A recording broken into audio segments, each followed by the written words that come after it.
जरा देख लीजिए। एक तो आपने ये डिस्कस किया है अभी तक कि जनाब जो है वो किसी भी बिजनेस के जो रनिंग एसेट्स होते हैं या सेलिंग स्टॉक होता है वो कैपिटल गेन में नहीं आता। दूसरी बात ये है कि जो डेप्रिशिएबल इक्विपमेंट्स होते हैं बिजनेस के वो दूसरे हेड्स में जाते हैं, इसमें नहीं आते। और तीसरी बात ये है कि घर के मूवेबल एसेट्स भी इसमें शामिल नहीं है, लेकिन चंद एक आर्टिकल की लिस्ट मौजूद है वो इसमें शामिल होते हैं। ये है गेन की बात। जब हम आगे बढ़े तो हमने ये कहा कि कैपिटल गेन आप कैसे निकालेंगे, ए माइनस बी, जिसमें ए कंसिडरेशन है और बी जो है वो कॉस्ट है। लेकिन जब हमने लॉस की बात की तो हमने कहा रिवर्स कर देंगे, देन ए कॉस्ट है और बी कंसिडरेशन है। इसके अंदर हमने कहा कि अगर ज्यादा आर्टिकल होंगे तो आप ए माइनस बी कॉमन भी फॉर्मूला अप्लाई कर सकते हैं सब पे। अच्छा, उसके बाद हमने बात की थी किसके ऊपर, हमने बात इसके ऊपर की थी कि जनाब जो आपके दूसरे हेड्स के ओवरहेड हैं, दूसरे हेड्स में जो डिडक्टेबल हैं वो इधर नहीं आएंगे, और एक लिस्ट भी है जो गेन में शामिल नहीं हो सकती, जो डिडक्शन जिनके अलाउ नहीं है। उसके बाद हमने एक टेबल बनाया। टेबल में हमने आपको याद कराया कि प्राइवेट कंपनी के स्टॉक की जब भी बात करेंगे तो उसमें गेन टैक्सेबल है और लॉस डिडक्टेबल है। लेकिन जब आपके प्राइवेट मूवेबल आर्टिकल जो लिस्ट का हिस्सा है उनमें गेन जो है वो टैक्सेबल है लेकिन लॉस डिडक्टेबल नहीं है, और एग्जम्पशन में तो दोनों केसेस नहीं है। इसी चीज को जब हम आगे लेकर चले, ये सवाल हल किया था, ये मैंने आज के इसमें शामिल किया, अगर नहीं किया तो आप कर लीजिएगा, ठीक है। अच्छा, अब इसके अंदर जो है बाज़ बच्चे ये समझते हैं कि वो एक किताब खोलेंगे जैसे आई कैप की या अदनान राउत साहब की, तो बिल्कुल वैसे ही इस्तिफू बखू मैं पढ़ा रहा हूँ। नहीं, जब मेरी स्लाइड्स आएंगी तो उसके अंदर क्वेश्चन बैंक से भी सवाल हो सकता है, पास पेपर से भी हो सकता है। हाँ, जब चैप्टर कवर हो जाएगा तो आप इन दोनों में से कोई भी बुक खोलेंगे तो मैक्सिमम टॉपिक्स कवर होंगे, ठीक है। सिर्फ वही एक आर्टिकल शायद मैंने छोड़ा हो जो पेपर में कभी एड्रेस ही नहीं हुआ और कोर्स में मुझे कहीं नजर नहीं आया। अच्छा, जैसे आज मैं आपको एग्जांपल भी दूंगा। अच्छा, इसके बाद हम आगे थे कि एक इंसान को या एक बंदे को ए से बी को ट्रांसफर हो सकती हैं चीजें, तो डिस्पोजल का बड़ा मतलब है, ये गिफ्ट भी हो सकती है, इनहेरिटेंस भी हो सकती है, ये डिसॉल्वेशन ऑफ एओपी भी हो सकती है, और लिक्विडेशन ऑफ कंपनी भी हो सकती है, जिससे ए से कोई चीज बी के पास जा सकती है। तो कल ये बात हुई थी कि डिस्पोजल की टर्म सेल से बड़ी है। आगे चलते हैं, तो यहाँ से आज के टॉपिक का हम आगाज कर लेते हैं। आज के टॉपिक को यूं समझ लीजिए कि हम सबसे पहले तो मैंने दोबारा फिर वही घर लगा दिया और उसके सामने एक प्लॉट भी रख दिया, जिस तरह की भी तस्वीर मुझे मिली मैंने लगा दी। यही प्लॉट समझ लें आप, थोड़ा काला और ग्रीन प्लॉट है। अच्छा, अब इसमें बात यह है कि ये बात तो कंफर्म है कि मूवेबल एसेट्स जो है वो कैपिटल गेन में नहीं आते। उन मूवेबल एसेट्स में कौन कौन सी चीजें होती हैं, जैसे घर का फर्नीचर है, घर की गाड़ी है, ये शामिल नहीं होते। इस पे हम प्रैक्टिकल भी कर चुके हैं, न्यूमेरिकल भी सॉल्व कर चुके हैं। लेकिन कैपिटल गेन में चंद एक चीजें जैसे कि कोई स्कल्पचर, ज्वेलरी, पेंटिंग, एंटीक्स, मेडोलियन वगैरह ये शामिल होते हैं। लेकिन ये तो बात कंफर्म है कि पहली कैटेगरी जो कही जाती, कहते जी मूवेबल पे गेन नहीं है लेकिन इमूवेबल पे गेन है। इसमें इमूवेबल कौन सी चीज है, एक तो इमूवेबल आपका ये घर है, अगर आपने ये बेचा तो इस पे टैक्स होगा, और दूसरा ये प्लाट है, इसको भी हिला के देखें तो ये अपनी जगह से हिलेगा नहीं, घर को भी दिक्का शिक्का मार के देख लें वो भी हिलेगा नहीं। तो ये तो बात कंफर्म है कि जो पक्की चिपकी चीज है जिसको आप बेशक जरा दूर से भाग के आके टक्कर भी मारे तो वो अपनी जगह से ना हिले, बेशक आप प्रैक्टिकल करके देख लें, तो वो चीजों पे टैक्स गेन, कैपिटल गेन होगा, टैक्स लगेगा, ठीक है जी। अच्छा, और इमूवेबल पे नहीं लगेगा। तो पहली कैटेगरी तो यही बनी ना, क्या इमूवेबल पे कैपिटल गेन है और मूवेबल पे नहीं है। रिपीट करते हैं, इमूवेबल कैपिटल गेन है और मूवेबल पे नहीं है, लेकिन मूवेबल की एक एक्सेप्शन लिस्ट मौजूद है, उस पे है। इसका मतलब है मूवेबल की जब बात आएगी तो हम सोचा करेंगे ये उन कैटेगरी में से तो नहीं है, जर्नली तो नहीं है, लेकिन क्या ये चीज उस लिस्ट में तो नहीं है। लेकिन अगर इमूवेबल आ गया तो हम कुछ नहीं सोचेंगे, सीधा जाके उस पर कैपिटल गेन लगा देंगे। रिपीट करें जी, मूवेबल होगा तो हम जरा सोचेंगे कि कहीं उस लिस्ट में तो नहीं है, कहीं ये ज्वेलरी तो नहीं, कहीं ये मेडोलियन तो नहीं, कहीं वो जो है कोई एंटीक तो नहीं है, कहीं स्टैम्प पेपर तो नहीं है, सॉरी स्टैम्प्स तो नहीं है, पोस्टेज स्टैम्प्स पुरानी। चले, अगर वो नहीं है तो फिर इस पर कोई टैक्स नहीं है। लेकिन अगर इमूवेबल हुआ तो हम कुछ भी नहीं सोचेंगे, सीधा इसको चढ़ा देंगे टैक्स की लिस्ट में। क्लियर? क्योंकि ये कैपिटल गेन। चलिए, अब हम इस बात को अगर समझ गए तो आगे चलते हैं और देखते हैं कि ये जो है इमूवेबल पर टैक्स लगाने का तरीका क्या है, मेथड सीखते हैं। देखिए, इमूवेबल पर टैक्स लगाने के लिए दो चीजें देखनी पड़ती हैं। पहली चीज ये देखनी पड़ती है कि आपने इसे कितने पीरियड के लिए होल्ड किया, और दूसरा देखना पड़ता है कि इसकी सेलिंग प्राइस क्या आपने चार्ज की। अच्छा, ये मैट्रिक्स थ्योरी का हिस्सा नहीं है, मैंने अपनी ही याद है, ये पर्सनल ही याद है। अगर आपने एक चीज को, एक प्लॉट को लॉन्ग टर्म होल्ड किया है तो हम आपसे थोड़ा टैक्स लेंगे, क्योंकि आपने सब्र का मुजाहरा किया, सैक्रिफाई किया, अपने एसेट को ब्लॉक किया, हम आपसे टैक्स थोड़ा लेंगे। लेकिन आपने अगर इसे बहुत थोड़ा अर्सा अपने पास रख के बेच दिया तो फिर हम टैक्स ज्यादा लेंगे या किस में डाल देंगे, मॉडरेट में। लेकिन बहरहाल मैं दोनों चीजों को ले लेता हूं कि इन दिस सेंस अगर शॉर्ट टर्म है तो हम उसको मॉडरेट में कब ले जाएंगे, अगर आपने इसकी प्राइस लो ली है। लेकिन हम दो चीजों को देखते हैं, अगर आपने शॉर्ट टाइम रखा है और प्राइस भी हाई ली है तो हम आपसे टैक्स क्या लेंगे, ज्यादा। दो चीजें देखेंगे ना भाई, आपने रखा भी बहुत थोड़ा टाइम, फौरन बेच दिया, मुनाफा भी ज्यादा कमाया, तो इसका मतलब आपका तो कैपिटल बहुत थोड़ी देर के लिए यूज हुआ और आपने टका के पैसा कमाया, तो हम टैक्स भी टका के लेंगे। लेकिन आपने अगर लंबा अरसा रखा और कीमत भी कम रखी तो फिर हम आपसे टैक्स क्या लेंगे, लो लेंगे। इसका मतलब है थोड़ा अरसा रखो, हाई कीमत लो, तो टैक्स क्या दोगे, हाँ नहीं, थोड़ा अरसा रखो और ज्यादा कीमत पे बेचो, टैक्स ज्यादा लेंगे आपसे। आपने 2 दिन बाद बेच दिया, 1 महीने बाद बेच दिया और प्राइस भी टका के ली है, तो इसका मतलब आपको गेन बहुत आया, तो हमसे टैक्स क्या लेंगे। लेकिन अगर आपने लंबा अरसा रखा है और कीमत भी कम ली है, लो, बाकी दोनों सूरतों में मॉडरेट हो सकता है। अब प्रोसीजर क्या फॉलो करेंगे, प्रोसीजर ये फॉलो करेंगे जी, अगर हमने, एक मिनट पहले मुझे रिपीट करने दें, अगर हमने लंबा अरसा रखा है, लॉन्ग टाइम रखा है, ठीक है, काफी लॉन्ग टाइम रखा है, तो फिर इस पे टैक्स क्या होगा, लो होगा। और अगर आपने बहुत थोड़ी देर रखा है तो टैक्स हाई होगा। अब जरा इस टेबल को देखिए, अगर आपने एक चीज को रखा अपने पास, holding period immovable property does not exceed 1 year, तो जितना उसका गेन है उस सारे पे ही क्या लगेगा, पूरे पे। साल से कम है तो टैक्स इस पे लगेगा पूरे पे।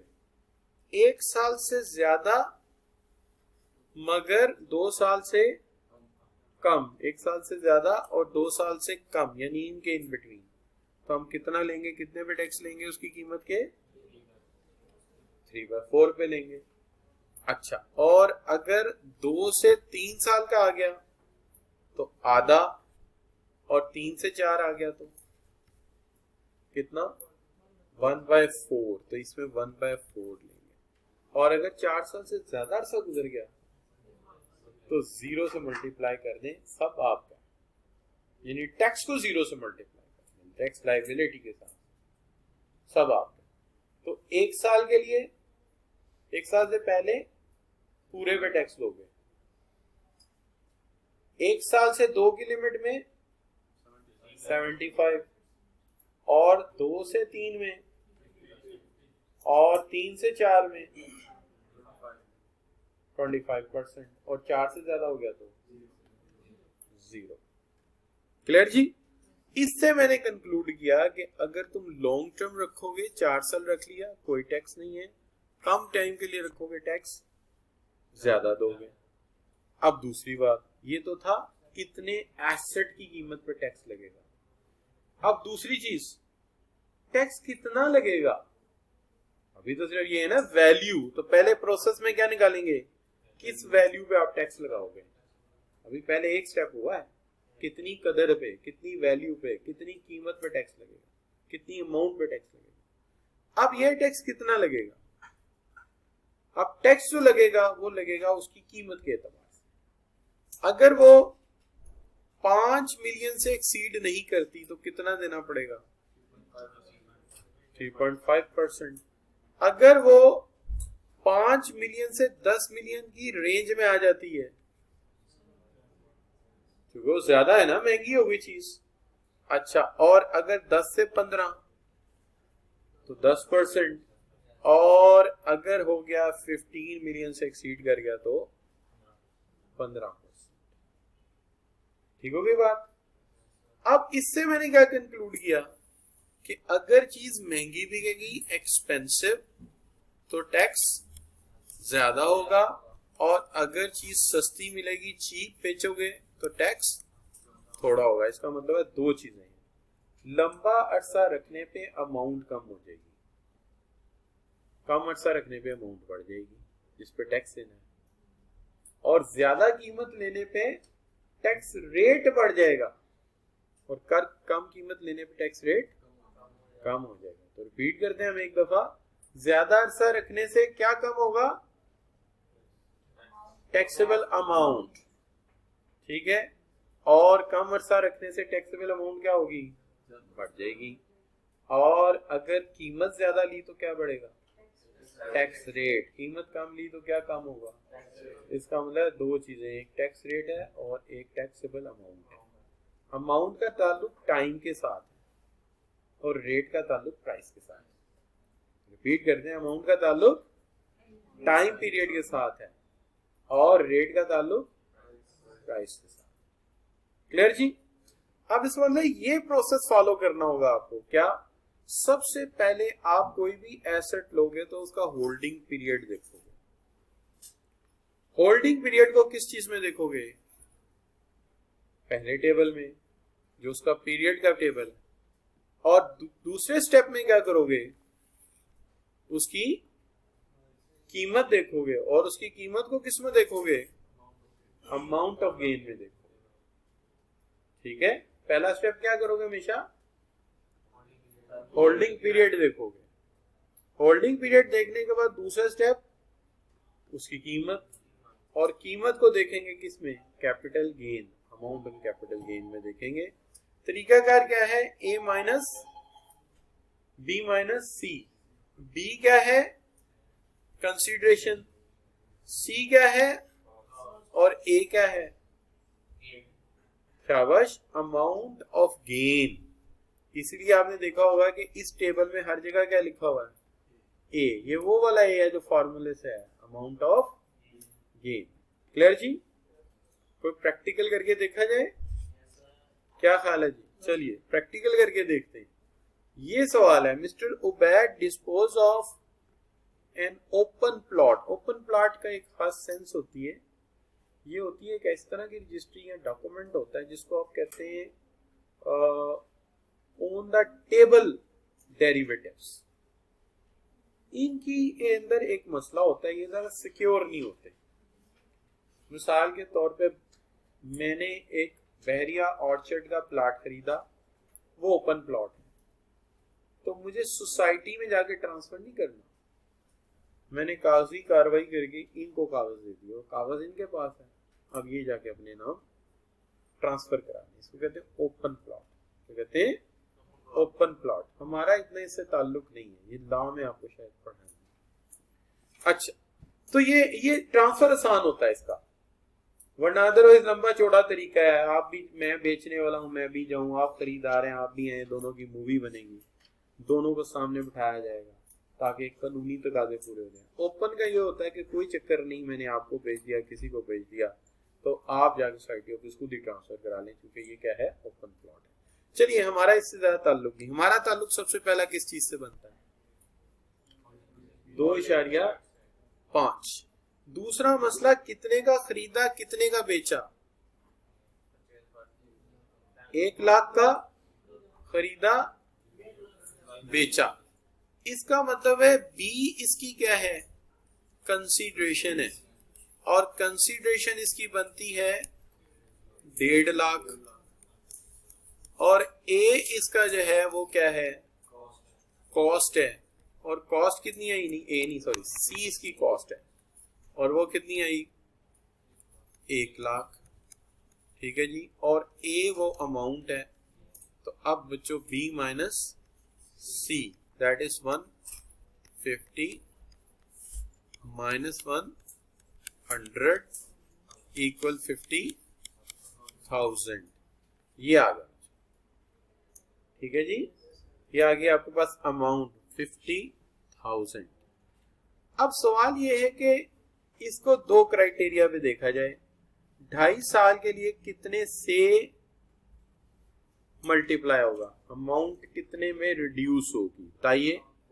स्लैब नंबर कितनी, 3 स्लैब पे जाएगी, यानी इसकी अमाउंट रह जाएगी आधी, 50,000 मल्टीप्लाई बाय 1/2, ये रह गया 25,000।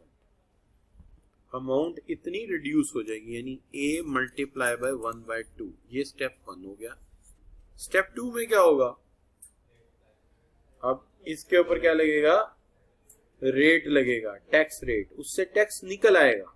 तो टैक्स रेट जो है वो क्या कहता है, वो कहता है कि अगर 5 मिलियन से कम है तो कितना देना पड़ेगा, तो ये 5 मिलियन से डेफिनेटली कम है, तो लिहाजा 25,000 को हमने मल्टीप्लाई कर दिया 0.035। बेशक आप 3.5 पे 100 कर दें या इस तरह कर लें, दोनों का एक ही जवाब आएगा। ठीक है ना, रेशियोज तो आती है ना बच्चों को। चल जी आएगा ना, देखिए 3.5 बाय 100 करें ना तो एक जीरो आएगा, एक इशारिया होता है एक जीरो का, और एक का जीरो लगेगा। अगर सिंगल होता तो सिर्फ होता ना। अच्छा अब जरा मल्टीप्लाई करें, अगर कभी भूल जाए तो आप उसको 100 पे डिवाइड करके चेक कर लो, 2-3 दफा करोगे तो फिर ये जुबानी याद हो जाएगा। तो 8 ये जनाब इसका टैक्स। क्लियर जी, एक प्रैक्टिस और कर लेते हैं और फिर आपके जिम्मे लगा देंगे। अच्छा जी, mister Uzair dispose of an open plot holding for the period of 1.5 साल होल्ड किया। अच्छा इसकी जगह डेट्स भी हो सकती हैं, फिर आपने खुद कैलकुलेट करना है, और जब डेट्स कैलकुलेट करनी तो टैक्स ईयर के चक्कर में नहीं पड़ना, आपने सीधे सीधे मंथ कैलकुलेट करना। टैक्स ईयर चक्कर में आपने सीधे सीधे मंथ और टाइम स्पेन लेना। अच्छा टैक्स ईयर सिर्फ उसकी तब आएगा जब हम स्टेटमेंट एंट्री कर रहे होंगे, लेकिन उस इनकम के सबमिशन के लिए इसके अंदर सिंपल आप देखेंगे टाइम स्पेन कितना बाय लॉ। टाइम स्पेन के यहाँ पे 1.5 साल है, चलिए ये तो हमने देख लिया। अब यहाँ पे मैं डायरेक्ट लिखता हूं, बी क्या है 30 मिलियन, बी है 30 मिलियन माइनस सी, सी है आपका 20 मिलियन। ठीक है, प्लॉट वैसे बिकते इतने इतने के ही हैं। ये आ गया आपका ए यानी अमाउंट ऑफ गेन, ये आ गया कितना 10 मिलियन। चूंकि इसको सिर्फ 1.5 साल हुआ है तो 1.5 साल के लिए जो स्लैब लगेगी इसको कितनी हो जाएगी 75% यानी 3/4। तो इसको जब 3/4 से आप मल्टीप्लाई करेंगे, ठीक है, you can multiply by 3/4, you can multiply with 0.75 is the same thing। ये बन जाएगा आपका 7500000।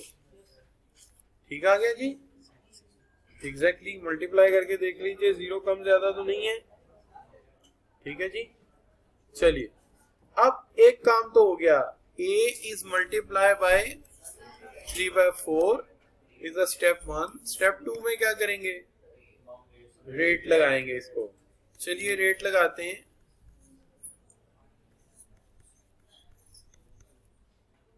क्या रेट लगेगा जरा बताइए। 5 मिलियन से तो ज्यादा है और 10 मिलियन से कम है, तो ये बन गया 7.5%। ठीक है, 7.5% का मतलब है 0.075। ऐसे ही जी, 100 से डिवाइड कर लेना उसको। चलिए मल्टीप्लाई कर दीजिए, क्या निकलेगा।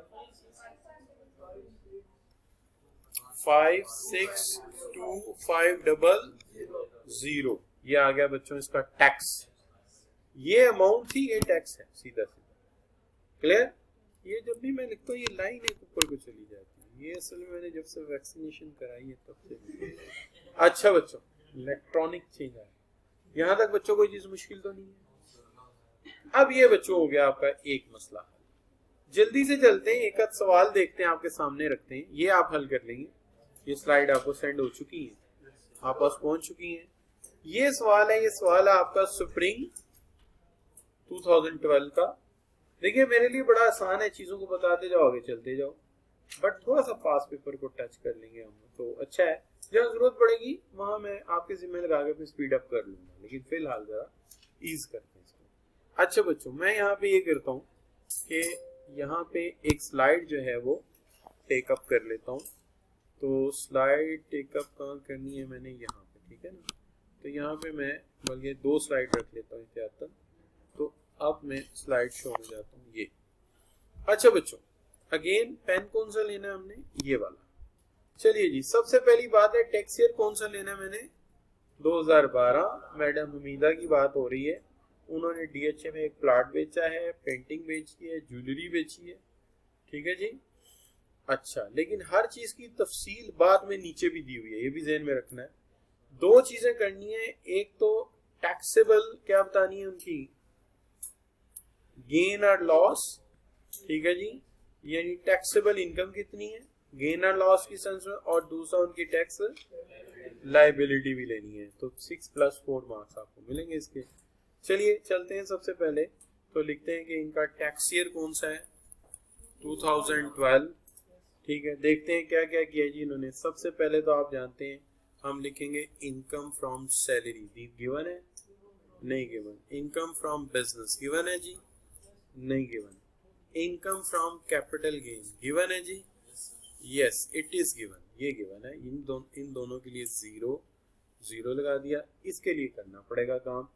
क्या क्या इसके अंदर आता है जी, कैपिटल गेन के अंदर सबसे पहले देखते हैं कि हम किस में जाते हैं, नॉर्मल रिजीम की चीजों के अंदर। नॉर्मल रिजीम में कौन कौन सी है, पेंटिंग है और ज्वेलरी है। इन्होंने बेचने की कीमत ये लिखी हुई है, खरीदने की कीमत कहां से मिलेगी, यहां से। Painting were inherited from her mother, कब, जुलाई 2011। These painting were purchase by her mother, कितने में, 1 मिलियन में। लेकिन जब इन्हें मिली थी उस वक्त इसकी वैल्यू क्या थी, so this is what the cost, the fair market value, FMV। तो ये हम क्या लेंगे, हम यहाँ पे लेंगे FMV, ठीक है जी। चलिए तो हम ऐसा करते हैं कि यहाँ लिख देते हैं कि इन्होंने, इनके पास जब आई तो ये आई थी क्या जी, क्या चीज है, पेंटिंग है। तो पेंटिंग जब इनके पास आई थी तो ये थी, इन्होंने बेची है, कितने की बेची है, 2 लाख या 2 मिलियन है, 2 मिलियन बेची। यार बड़ी तगड़ी पेंटिंग है, पता नहीं क्या बना हुआ इसका। मुझे तो लगता है कि मादरे मिल्लत की तस्वीर इतनी महंगी हो सकती है ना जी। अगर हमारी तस्वीर हो तो मेरा तो ख्याल है कि वो तो इतने सालों बाद वैसे ही लोग साथ ही दफना दें। अच्छा बच्चों, उसके बाद 2 लाख कितने का, कितने का था, शाबाश। उन्होंने कहा कि 2,350,000 की उस वक्त इनकी मार्केट वैल्यू थी। इस सेंस में देखा जाए तो इन्होंने नुकसान किया है, 3,50,000 रुपए का लॉस कर लिया इन्होंने। अच्छा अब देखते हैं और क्या चीज थी, और थी इनकी ज्वेलरी, ठीक है। बेची इन्होंने 5 मिलियन की है, लेकिन कॉस्ट की थी 3 मिलियन। जो इनके हस्बैंड ने इन्हें गिफ्ट की थी। ठीक है जी, तो मुझे लगता है इन्होंने भी OLX का एड दिखा है और उसका इनके जहन पे बहुत गहरा असर पड़ा। अच्छा बच्चों, तो ज्वेलरी बेची जी, ये तो आसान हो गया ना। 5 मिलियन की थी, 3 मिलियन की थी, 5 मिलियन में इन्होंने बेच दी, तो 2 मिलियन रुपया सीधा सीधा इन्होंने गेन कर लिया। ठीक हो गई बात। अच्छा, अब ये जो 2 मिलियन का इनका गेन है, ये हम डायरेक्ट इधर नहीं लाते, ऐसा करते हैं पहले हम इसका टाइम स्पैन देख लेते हैं। टाइम स्पैन कितना है जिसका, ये इन्होंने बेचा मई 2012 में और इन्हें मिला कब था, 9 में, तो ये तो 1 साल से ज्यादा हो गया ना। तो इसके ऊपर तो एक ही टेबल है ना, इनका तो एक ही टेबल है जो नॉर्मल रिजीम है 75, तो ये इसको फिर 1.5 मिलियन कर देते हैं। ठीक है, 2 मिलियन की बजाय इसको शाबाश 1.5 मिलियन कर देते हैं। ठीक है, अब जरा आप इसको जरा माइनस करके बताइए क्या निकलता है इसका। शाबाश, 1.5 मिलियन में से वो निकल जाए तो क्या बचता है जी। शाबाश, पेंटिंग का लॉस काउंट नहीं होगा। क्यों नहीं होगा बताइए जरा। बिल्कुल ठीक हो गया, तो यहाँ पे ये लिखना पड़ेगा ना, लॉस नॉट काउंट। ठीक है जी, वजह क्या है, ये पर्सनल है और मूवेबल है। बिल्कुल ठीक हो गया। अच्छा जी, अब क्या होगा बच्चों, ये तो सीधा सीधा इधर आ जाएगा फिर नॉर्मल रिजीम के लिए। और कोई उसका बिजनेस बताया कोई नहीं, कोई बिजनेस नहीं है। चले, तो बच्चों ये जो 1.5 मिलियन रुपया है, इस पे टैक्स लगाते हैं। टैक्स कहां से लगाएंगे अब, बिजनेस इनकम सॉरी सैलरी आई नहीं, तो कैपिटल गेन में चलते हैं जी। क्या लगाएंगे इसके ऊपर, सिंपल 1.5 मिलियन कहाँ आता है जी, चौथे स्लॉट में। चलिए चौथे स्लॉट में, तो 1.5 मिलियन में से, यानी इस पैसे में से हमने माइनस कर दिया कितना जी, एक मिनट देख के आया था मैं, कितना है, 1 मिलियन और 200,000 रुपया। ठीक है जी, कितना बच गया, 3 लाख बच गया। तो इसको बच्चों तरीकाकार ये होता है कि इसका टैक्स वहां से मिलेगा हमें जो माइनस किया है, तो इसका 70,000 मल्टीप्लाई होगा कितने से, रिमाइंडर 15% से। तो चलिए यहाँ आ गया 70,000 और यहाँ आ गया कितना, शाबाश 300 एंड मल्टीप्लाई बाय 0.15। चलिए कितना बन जाएगा जी, टैक्स लायबिलिटी 1,15,000 इसका बनेगा। फिर total taxable tax liability total जो बनेगी यहाँ पे, sorry, tax on NTR normal tax regime, ये बन गया इनका 1,15,000 रुपया। ठीक है जी, नो प्रॉब्लम। कॉमा यहाँ नहीं लगाते, कॉमा ए यहाँ लगा देते। ठीक है, सेट हो गया जी। अच्छा, अब आ जाए प्लॉट की तरफ। प्लॉट को सेपरेट ट्रीट करना पड़ेगा क्योंकि सेपरेट ब्लॉक में आता है। अच्छा, अगर प्राइवेट कंपनी के शेयर्स भी होते तो मैं इसी में डालता, अनलिस्टेड कंपनी के शेयर्स भी होते तो मैं इसी में डालता, अगर उसकी मूवेबल प्रॉपर्टी की लिस्ट में होता वो भी मैं इसी में डालता।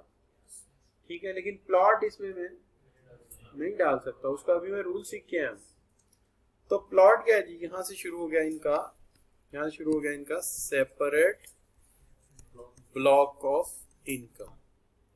उसमें इन्होंने जो प्लॉट बेचा है, जरा देखिए कितने का बेचा है, 10 मिलियन का। ये मिला इन्हें किस चक्कर में था, इनहेरिटेंस में। और जब इन्हें मिला था उस वक्त इसकी मार्केट वैल्यू क्या थी, 5 मिलियन। बाकी बातें मैंने छोड़ दी। ठीक है, बाकी बातें मैंने छोड़ दी। तो मैं सीधी बात करता हूं कि एक प्लॉट जो इन्हें मिला कितने का, 10 मिलियन। 10 मिलियन में इन्होंने बेचा और मिला इनको 5 मिलियन का। तो इसमें से सिंपली इन्होंने 5 मिलियन स्ट्रेट अवे ले लिया। अब ये जो 5 मिलियन है इसको हमें देखना पड़ेगा कि कितना अरसा इन्होंने रखा है। शाबाश, होल्डिंग पीरियड कितना है जी?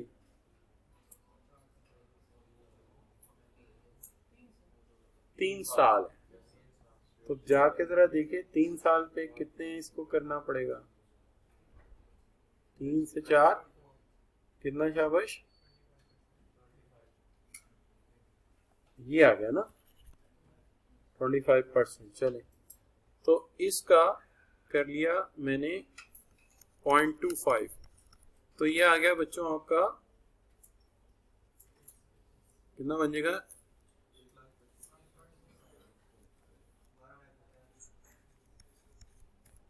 या ठीक है। इस पर अब क्या लगाऊं मैं? परसेंटेज। अगर 1 साल ज्यादा हो जाता तो फिर क्या होना था? फिर जीरो, फिर रेट कैलकुलेट ही नहीं होना था, पहले ही जीरो से मल्टीप्लाई हो जाना, यानी टैक्स लायबिलिटी जीरो हो जाती। अच्छा, तो अब चूंकि ये 3 साल आ गया है तो अब अमाउंट भी देखनी पड़ेगी कितनी है जी। शाबाश, कितनी है? शाबाश बच्चों, 3.5%। सही है। चलिए, तो 3.5% से मल्टीप्लाई कर देते हैं। अल्लाह अल्लाह खैर, चलो 0.0035 नहीं, 0.10, एक जीरो आएगा, 035 कीजिए जरा, कितना बनता है? टैक्स किसका आ गया? ये सेपरेट ब्लॉक का कितना आया? 40,000।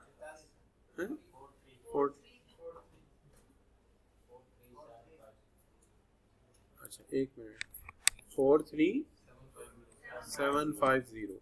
अब ये दोनों इकट्ठे होके क्या बन जाएंगे? Tax liability. ये अमाउंट और ये अमाउंट जमा हो जाएगी, तो ये बन जाएगा आपका कितना? 108,750। कितना बना? ज्यादा तो नहीं बना दिया मैंने? कम बना दिया। करें जरा जमा फिर आप। 1,58,750। ठीक है, फिट हो गया जी। ये आ गई टैक्स लायबिलिटी। डन जी, क्लियर। चल, इसको मैं अब एक एस्केप का बटन दबाता हूँ और यहाँ पे मैं इसको सेव कर देता हूँ। अच्छा, ये पीडीएफ में नहीं भेजूंगा आपको, ये पीडीएफ में नहीं भेजूंगा, ये पीडीएफ में कन्वर्ट करो तो जो लिखा है मिट जाता है। इसको मैं भेजूंगा, आप इसको पावर पॉइंट पे खोलेंगे अपने मोबाइल में, ठीक है। अच्छा बच्चों, चलिए अब आ जाते हैं जरा टैक्स रिजीम को फाइनल करते हुए चलते हैं। टैक्स रिजीम में देखिए, एक है नॉर्मल टैक्स रिजीम, जिसमें आप क्या लिखते हैं? नॉर्मल टैक्स रिजीम में आप लिखते हैं जनाब मेरे इस वक्त इनकम फ्रॉम सैलरी क्या है, इनकम फ्रॉम बिजनेस क्या है, इनकम फ्रॉम कैपिटल गेन क्या है, इनकम फ्रॉम अदर सोर्सेज क्या है। ऐसे ही है कि नहीं है? और कैपिटल गेन में ही आपने ट्रीट किया है किसको? प्राइवेट कंपनी के शेयर को और अनलिस्टेड कंपनी के शेयर को, इसी में ट्रीट किया है। और इसी के अंदर आपने अपने यूनिक आर्टिकल्स को भी ट्रीट किया है। ऐसा ही है जी, अभी आपके सामने यूनिक को ट्रीट किया है, तो इसका मतलब ये क्या है? ये है एनटीआर, नॉर्मल टैक्स रिजीम।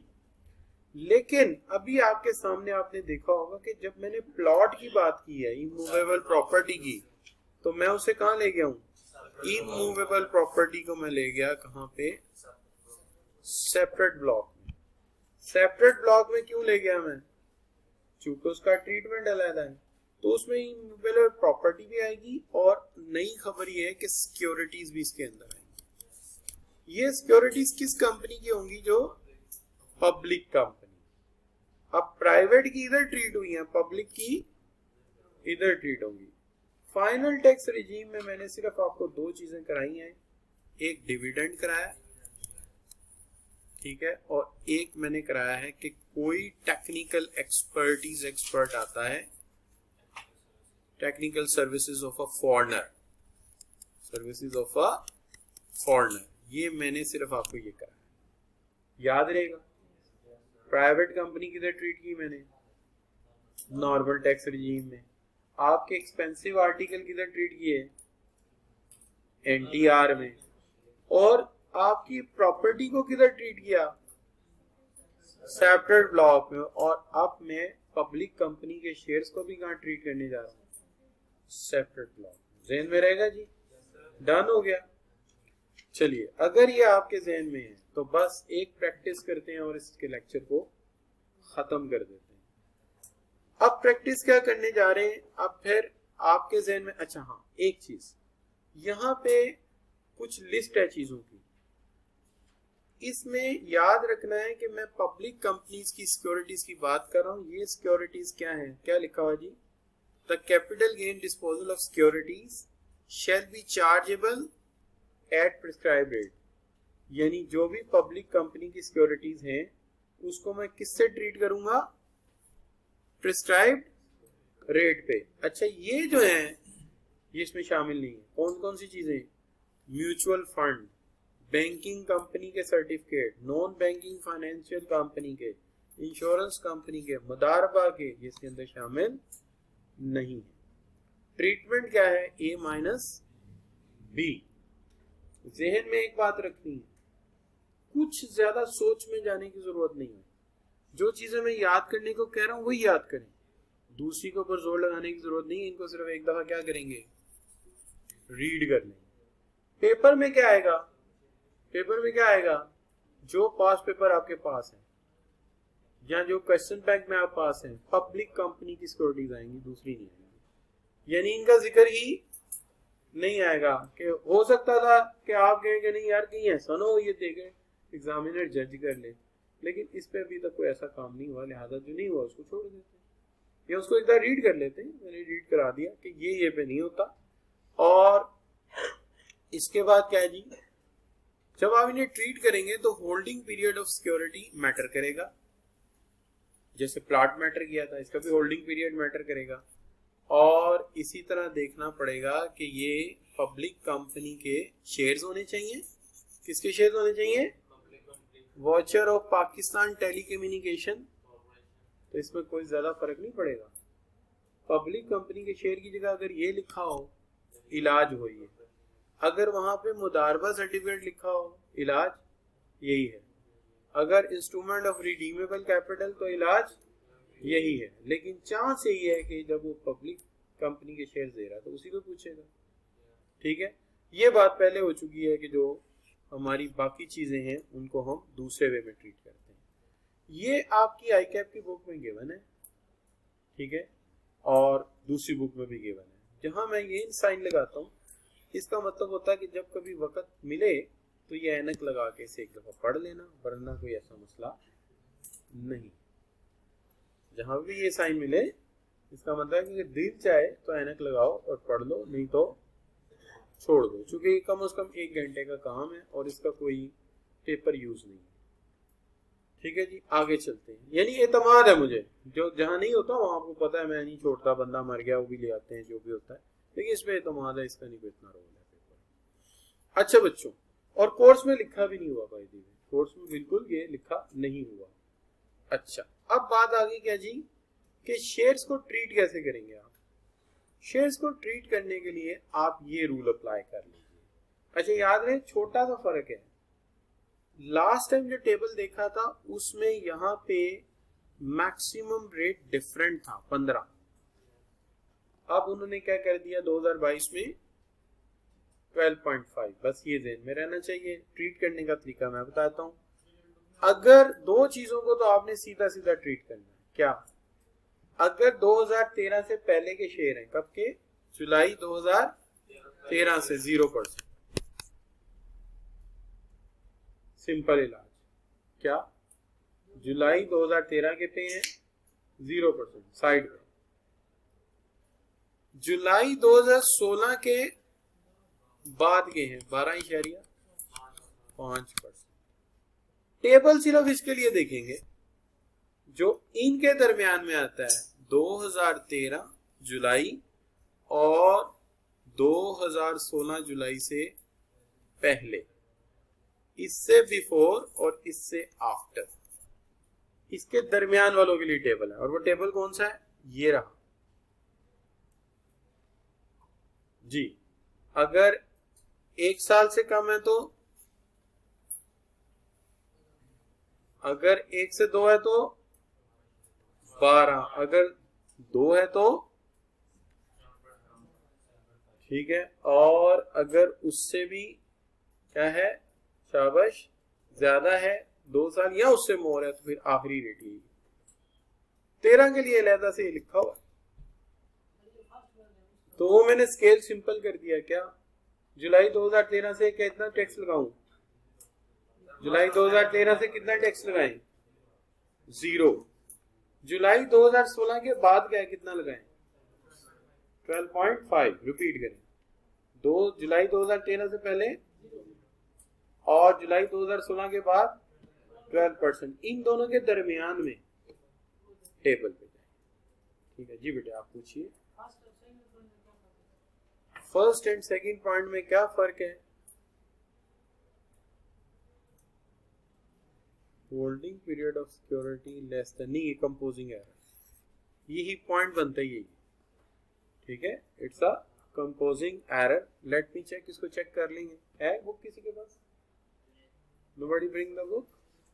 ये स्लाइड जब बना रहा था टकड़क टकड़क टाइप कर रहे होते हैं, तो देखिएगा।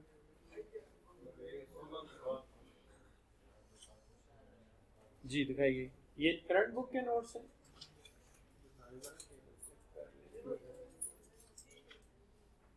नहीं, असल में यहाँ लगाया ना जो जुलाई 2013, वो मैंने नीचे लिख दिया था, तो इसकी जरूरत नहीं है। ठीक है, तो इसको हम हटा ही देते, सॉरी, इसको हम हटा ही देते हैं। 1 मिनट मैंने देखा ही है। ये तो ऐसा करते हैं, यहां से सिर्फ पकड़ते हैं, ये रहा। ठीक है, एंड का बटन ये है, ये नहीं है, बदतमीजी नहीं चलेगी, नहीं बदतमीजी हो रही है।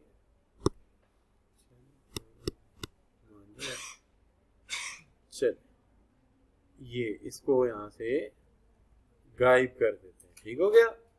और क्या करेंगे, इसको कर देते हैं 1, इसको कर देते हैं 2, इसको कर देते हैं क्या 3, और इसको करते हैं 4। और ये वाला जो है, इधर जो एक चीज होती है, ये यहां से जाके ये, और रो को कर देते हैं डिलीट। अब ये हो गया क्या जी?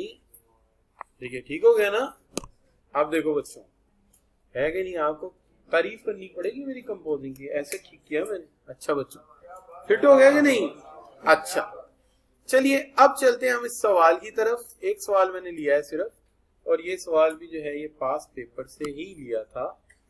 अच्छा, क्या जी? ए बी प्राइवेट कंपनी, जीई unlisted company and then listed company. अब 2 रिजीम आ गए फिर इसके अंदर, और उसके साथ इन्होंने एक काम और कर दिया कि इनकी क्या बता दी है, बिजनेस इनकम भी बता दी। इसका मतलब है ये पूरी स्टेटमेंट बनेगी। बनाते हैं, फौरन बनाते हैं इसको। ठीक है, कीप करते हैं, और यहाँ पे हम 2 स्लाइड्स ऐड कर लेते हैं। ये लीजिए। अच्छा जी, slide show again, quickly go towards that. First of all जी, टैक्स ईयर 2021, बंदे का नाम क्या जी? तहसीन, मिस्टर तहसीन, यहां लिख देते हैं मिस्टर टी। अच्छा जी, सबसे पहले क्या देखते हैं इनकी इनकम फ्रॉम सैलरी। ठीक है जी, 0। इनकम फ्रॉम बिजनेस कितनी जी? शाबाश, 1 मिलियन। ठीक हो गया, नो डाउट जी। अच्छा, वापस जाते हैं जी, देखते हैं।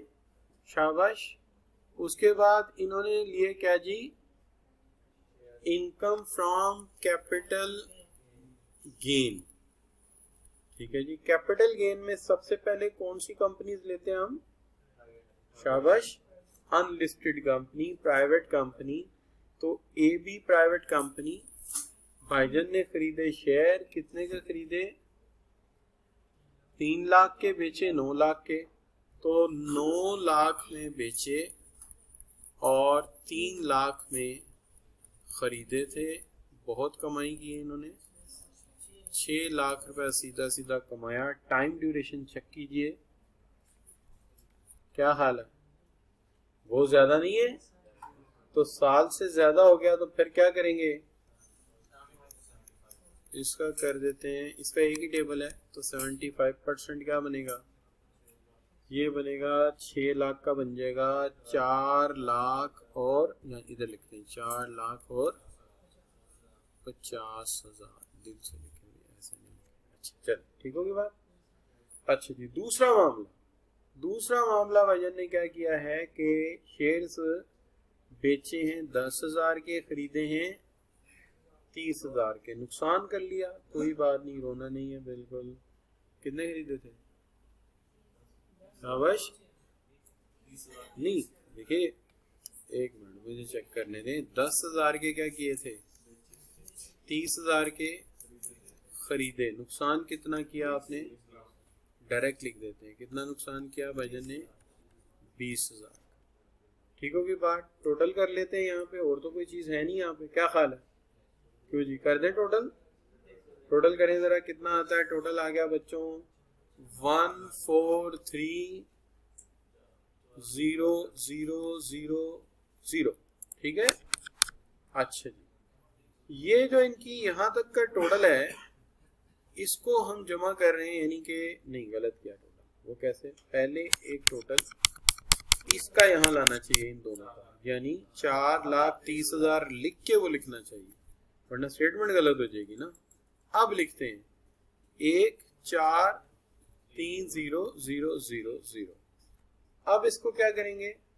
अब जाके देखते हैं इसको किस रिजीम में, टैक्स की रिजीम में, नॉर्मल रिजीम में। देखते हैं नॉर्मल रिजीम कहाँ लिया था टेबल। ये रहा टेबल, बहुत ऊपर चला गया। नहीं, टेबल बोलिए, था तो सही ना टेबल। ये रहा। कहाँ जाएगा बच्चों? कितना? फोर्थ में ही आएगा। ये देखिए, चूंकि क्या है, नहीं घबराना नहीं, मैं चार्जर साथ लेके आऊँ। आप जरा स्विच ढूंढे जल्दी से, कहाँ पे स्विच? शाबाश, स्विच 2-3 जगह पे नजर आ रहे हैं। बस कंप्यूटर बेटा, तूने घबराना नहीं है। मैं ग्लूकोज की बोतल लेके आ रहा हूँ। ये लग गया, करंट है, खा के देखिए।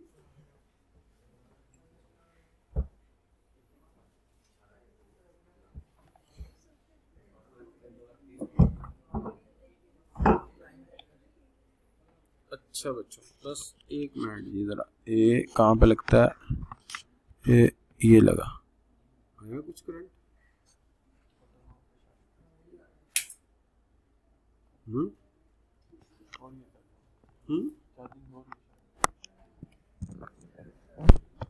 चले, अब ना हुआ तो ये बंद हो जाएगा और ये साइन होगा कि हमने काम नहीं किया। ठीक। अच्छा बच्चों, चलिए अब यहां से आपने इंफॉर्मेशन एक ही दफा लेके जानी है। 70,000 माइनस करना है, 1500 से मल्टीप्लाई करना है। क्या माइनस करना है? 12 मिलियन। चलिए आ गए जी इधर। कहां पे? ये जनाब, इसमें से मैंने